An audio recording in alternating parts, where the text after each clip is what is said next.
Assembly ఎన్నికల్లో చిత్తుగా ఓడిపోయిన తర్వాత కొద్ది రోజులు జగన్ మౌనంగా ఉండటంతో ఆయన కాడి ఎత్తేసినట్టేనన్న వాదనలు వినిపించాయి. అసెంబ్లీకి కూడా రాకపోవచ్చనే అభిప్రాయం వ్యక్తమయ్యింది.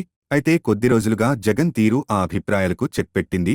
రాష్ట్రంలో శాంతి భద్రతల అంశంపై గళం విప్పడం, వినుకొండ పర్యటన, గవర్నర్కు ఫిర్యాదు చేయడం, ఈ నెల 24న ఢిల్లీలో ధర్నా ప్రకటనతో ఓటమి, డిప్రెషన్ నుంచి జగన్ బయటపడ్డట్టు కనపడుతోంది. ఇక అసెంబ్లీ సమావేశాలకు ఆయన హాజరవడమే కాకుండా అసెంబ్లీ బయట, లోపల వైసీపీ దూకుడు ఆ పార్టీ కార్యకర్తల్లో ధైర్యాన్ని నింపిందనేది వాస్తవం.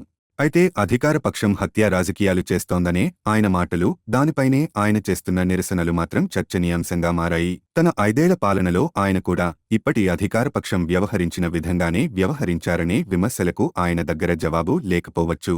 అన్ని పార్టీల నాయకులలాగే జగన్ కూడా అధికారంలో ఉన్నప్పుడు ఒకలాగా, లేనప్పుడు మరొకలాగా వ్యవహరించడం, ప్రజాస్వామ్యం గురించి నీతులు చెప్పడం వినడానికి కొంత ఎబ్బెట్టుగానే ఉంటుంది.